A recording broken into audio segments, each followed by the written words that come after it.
Hello बच्चों, तो इसके पिछले वाले वीडियो यानी वर्षण में भिन्नता में हमने देखा कि किस तरह से ऋतुओं के अनुसार हमारे देश में वर्षा का वितरण असमान होता चला जाता है या भिन्नता इसमें पाई जाती है। अब हम देखते हैं तो इस तरह हमने देखा कि पूर्व से पश्चिम में वर्षा का वितरण बहुत ही असमान होता है और ईस्ट में बारिश ज़्यादा होती है। हमारे देश में यानी भारत के पूर्वी हिस्से में वर्षा ज़्यादा होती है, जबकि पश्चिम में ये धीरे धीरे कम होता चला जाता है।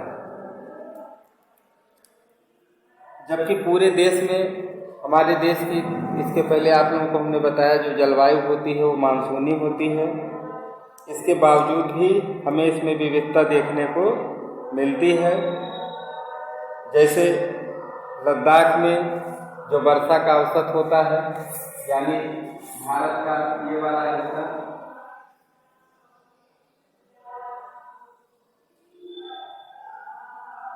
ये वाला हिस्सा भारत का कितना है, यहाँ वर्षा अधिकतम 10% होती है और यहाँ ठंड भी बहुत ज़्यादा होता है। लेकिन तमिलनाडु में जब हम आते हैं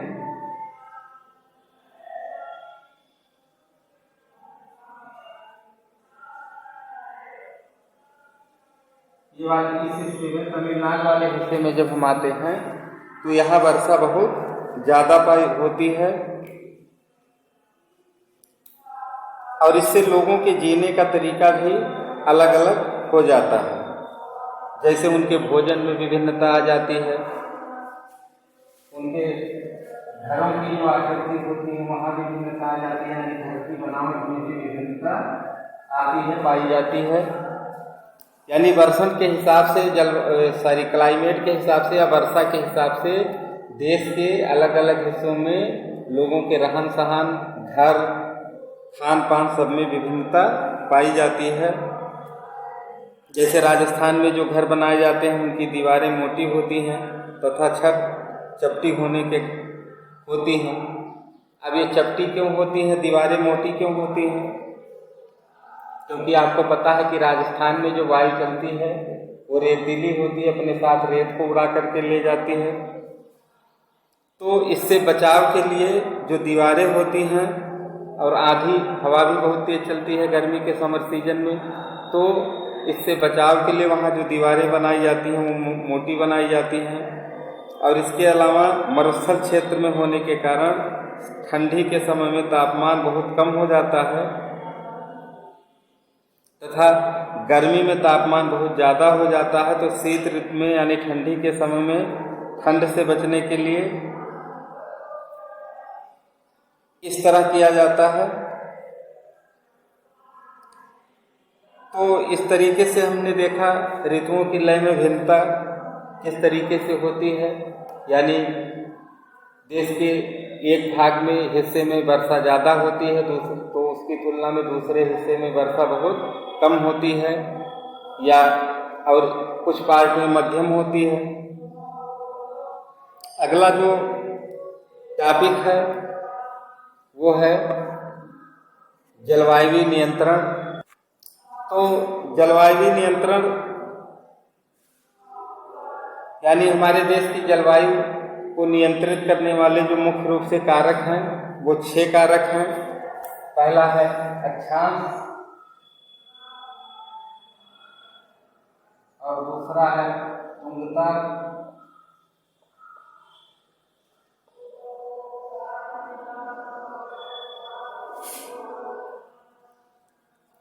तीसरा है वायुदाब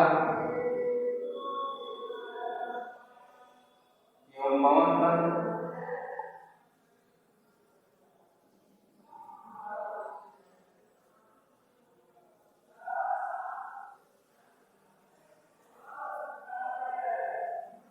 और चौथा है समुद्र से दूरी।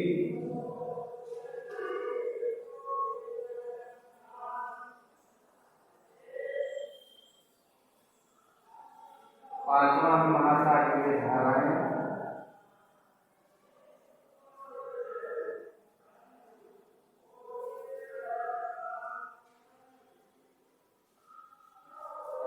और छठवां है उच्चावच।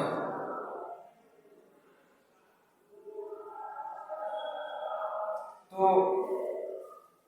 हमारे देश में जो जलवायु को नियंत्रित करने वाले कारक हैं वो 6 कारक होते हैं, जिनमें पहला है अक्षांश, दूसरा है खनिका, तीसरा है वायुदाब एवं पवन तंत्र, चौथा होता है समुद्र से दूरी, पांचवां है महासागरीय धाराएं और छठवां है उच्चावच। तो सबसे पहले हम देखेंगे, इसके अंदर देखते हैं कि पृथ्वी की गोलाई की वजह से इसे प्राप्त सौर ऊर्जा की मात्रा अक्षांशों के अनुसार अलग अलग होती है। यानी जैसे मान लीजिए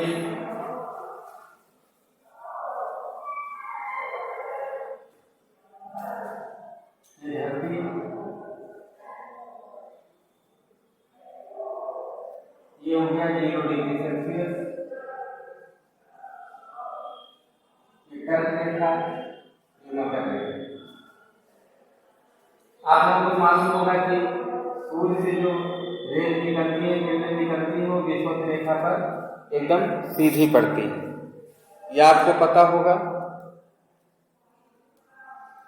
तो यहाँ बताते हैं सबसे पहले हम अक्षांश के विषय में कि अक्षांश रेखा यानी जहाँ हमारा देश भारत पड़ता है, तो ये कर्क रेखा, कर्क रेखा भारत को यानी हमारे देश को 2 भागों में बराबर अलग अलग भागों में डिवाइड कर देती है। ये हो गया विषुवत वृत्त। तो कर्क रेखा भारत को 2 बराबर भागों में डिवाइड करती है और ये दोनों भाग अलग अलग जलवायु जोन को फेस करते हैं। यानी मान लीजिए आधा हिस्सा, ये वाला हिस्सा भारत का इधर पड़ जाता है और बाकी ये वाला हिस्सा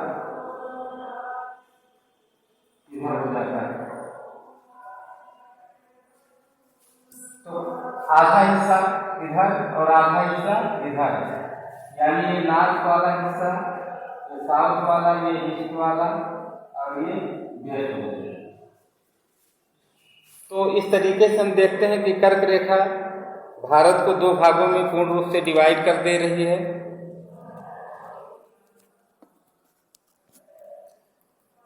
और ये दोनों भाग अलग अलग जलवायु जोन को फेस करते हैं। अब कर्क रेखा के अब यहाँ आपको हम बताते हैं, पर सबसे पहले इसको जानेंगे। यहाँ पर सूर्य की किरणें एकदम सीधी पड़ती हैं, तो सूर्य की किरणें सीधी पड़ने के कारण यहाँ सूर्य का प्रकाश जो होता है, टेम्परेचर यहाँ बहुत ज़्यादा होता है। टेम्परेचर ज़्यादा होने की वजह से यहाँ की वायु गर्म हो जाती है और गर्म होने के पश्चात जब गर्म होती है यानी यहाँ लो प्रेशर उत्पन्न हो जाता है, तो हवाएं यहाँ से इस तरफ चलना शुरू कर देते हैं। इसको हम आगे बताते हैं फिर। तो अभी फिलहाल इतना जानेंगे कि कर्क रेखा के पास तक सूर्य की रोशनी ज़्यादा रहती है, लेकिन कर्क रेखा के ऊपर यानी उत्तरी भाग में वार्षिक तापांतर पाया जाता है। अब सूर्य की रेल यहाँ आती है, यहाँ आपको मैं बताया था कि इस वाले क्षेत्र में भी टेम्परेचर ज़्यादा होता है, जबकि इस क्षेत्र में टेम्परेचर ऋतुओं के अनुसार चेंज होता रहता है, यानी गर्मी में गर्मी, ठंडी में बहुत ज़्यादा ठंडी होती है। दूसरी जो पॉइंट है वो है हाइट। तो भारत के उत्तर में हिमालय पर्वत स्थित है और इसकी औसत ऊंचाई लगभग 6000 मीटर है।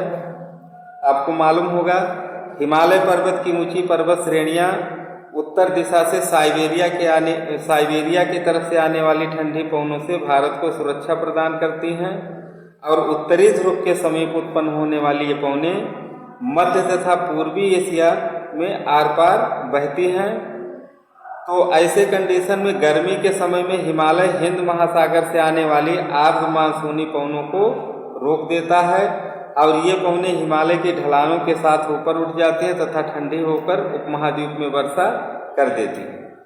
अब यहाँ होता क्या है आपको बताएं, यहाँ से निकलती है तो हवाएं अपना मूवमेंट फिर कर देती हैं, इस तरफ मुड़ जाती हैं और यहाँ पर होता है हाई प्रेशर इस क्षेत्र में, तो फिर हवाएं मुड़ के यहाँ आती हैं और इधर वाली हवाएं मुड़ के यहाँ आती हैं। तो जब यहाँ आती हैं, यहाँ हाई प्रेशर होता है, तो हाई प्रेशर की वजह से फिर उसके बाद में ये इस तरफ मुड़ जाती है, लेकिन यहाँ मुड़ती है हवाएं जब, तो ये सीधे ना करके बल्कि ऐसे तिरछी चलना शुरू कर देते हैं और यही कंडीशन यहाँ भी हो जाता है इस तरीके से। तो और फिर यहाँ पहुँचने के बाद में फिर आपको बताएंगे पृथ्वी की मूवमेंट, धरती की मूवमेंट की वजह से के लिए हवाएं जब यहाँ पहुँचती हैं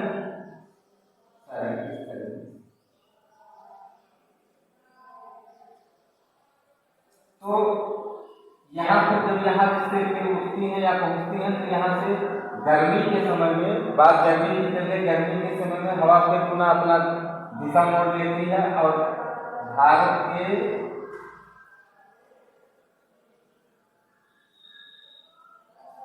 इस हिस्से से चलना शुरू कर देती है।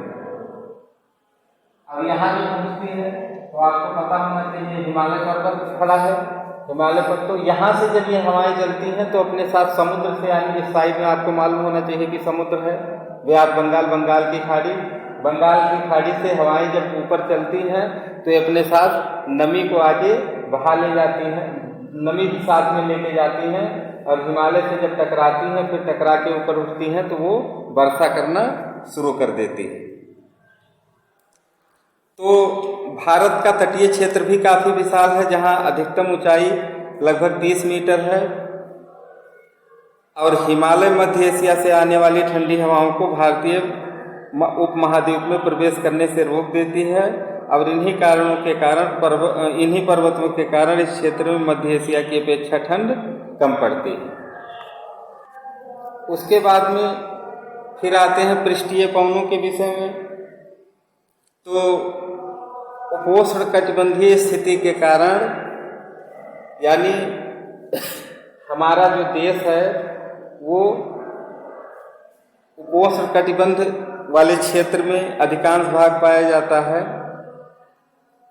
तो इसके कारण भारत शुष्क व्यापारी पवनों के क्षेत्र में आता है, यानी ये जो हवाएं चलती हैं यहाँ से गर्मी लेकर के आती हैं, यहाँ प्रवेश करती हैं, ये शुष्क रहती हैं और यही कारण है कि यहाँ केवल गर्मी के समय में ही वर्षा होती है, बाकी समय यहाँ वर्षा नहीं होती है। तो इसके कारण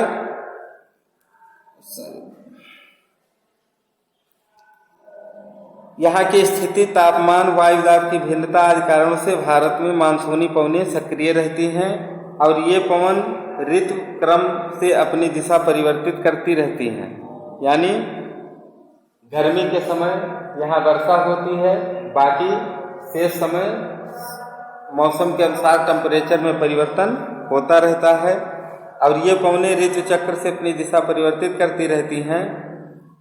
और इसी के क्रम में भारत में ग्रीष्मकालीन मानसून तथा शीतकालीन मानसून सक्रिय होते हैं और इन्हीं मानसूनों से भारत को 90% ग्रीष्मकालीन वर्षा प्राप्त होती है।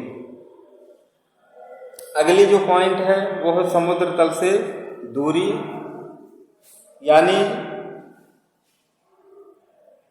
भारत के तटीय भाग में सम जलवायु पाई जाती है। आपको हमने जैसा कि बताया कि ये जो हवाएं चलती हैं तो यहाँ से जब समुद्र की, इधर आपको पता है बंगाल की खाड़ी, इधर अरब सागर, ये हवाएं जो चलती हैं तो अपने साथ नमी को लेके चली जाती हैं, नमी लेके रखती हैं। दूसरी चीज है, एक कारण है जो सबसे मेन कारण है, वो है जल और स्थल की कुछ विशेषताएं होती हैं। तो वो विशेषता आपको बताते हैं कि जल की अपेक्षा स्थल वाला भाग जल्दी गर्म हो जाता है और जल्दी ठंडा हो जाता है।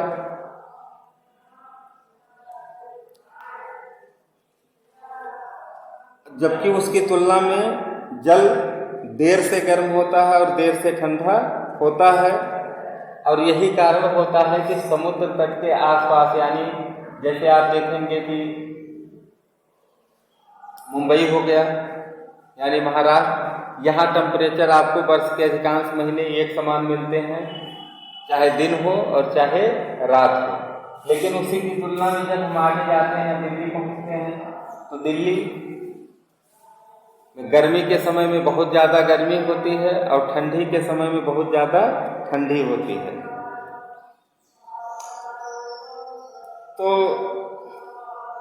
अगली जो पॉइंट है वो है वायुदाब एवं पवन तंत्र। तो अब आपको बताते हैं वायुदाब एवं पवन तंत्र के विषय में।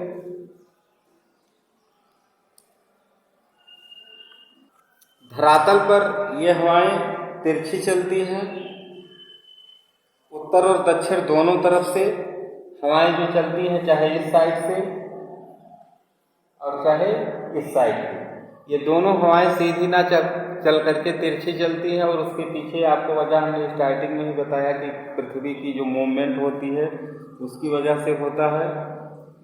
तो उत्तर पूर्वी हवा भारत में चलती है, यानी भारत में उत्तर पूर्वी हवा दक्षिण की तरफ चलती है तथा दक्षिण की तरफ चलती है, और ये क्रिया विषुवत रेखा के दोनों तरफ से बराबर चलता है। तो इस तरह से हवा एक चक्र के रूप में घूमती है। यानी आपको हमने जैसा कि फिगर में दिखाया कि ये इधर से हवा, देखो ये प्रेशर मान लीजिए, यहाँ लो प्रेशर होता है, लो प्रेशर से आपको हमने पहले बताया हाई प्रेशर की तरफ चलती है। तो यहाँ से मूवमेंट होता है इधर, और जो ये हवाएं इधर आती हैं ये भी यहाँ से मूव करती हैं, यानी चाहे कह सकते हैं नॉर्थ ईस्ट वेस्ट। हमारे यहाँ जो होती हैं हवाएं वो इस नॉर्थ हवाएं चलती हैं। तो जैसा कि आपको हमने बताया, ये क्रिया विषुवत रेखा के दोनों तरफ चलता है, और इस तरह हवा एक चक्र के रूप में, सर्किल के रूप में मूव करता रहता है, यानी घूमता रहता है। और भारत में जब ये हवाएं धरातल पर चलती हैं तो बारिश नहीं होती, यानी ये हवा जब भारत में एंट्री करती है तो इस समय बारिश बिल्कुल नहीं होती। लेकिन भारत की जलवायु में बहुत ज़्यादा विविधता पाई जाती है। इसमें होता क्या है, जब समर सीजन आता है तो ये हवाएं अपने गति में परिवर्तन कर लेती हैं। ये जो हवाएं इधर से चली आ रही हैं ये मूव कर लेती हैं, और ये सीधे हवाएं इधर से चलना शुरू कर देती हैं। तो गर्मी में हवा अपनी दिशा भारत के में मोड़ लेती है और हवा समुद्र के तरफ से चलने लगती है, क्योंकि जिससे हवा समुद्र के तरफ से, क्योंकि यानी कि हवा भारत दक्षिण पश्चिम की तरफ से चलना शुरू कर देती है। जो वायु पहले ईस्ट और नॉर्थ की साइड से चलती थी, गर्मी का जब समय आता है तो भारत में ये वेस्ट और साउथ की तरफ से, यानी साउथ वेस्ट की तरफ से चलना शुरू कर देती है। और आपको हमने जैसा कि बताया पहले ही, यहाँ से जब सी से गुजरती हैं तो अपने साथ वो अकेले नहीं जाती हैं, बल्कि अपने साथ ये नदी भी लेके जाती हैं। और जब यहाँ पहुँचती हैं हिमालय के पास तो हिमालय से टकराती हैं, और टकरा करके वो ऊपर उठ जाती हैं, और ऊपर उठने के बाद में वो वर्षा करना शुरू कर देती है। तो इस तरीके से आपको हमने 4 पॉइंट्स बताया।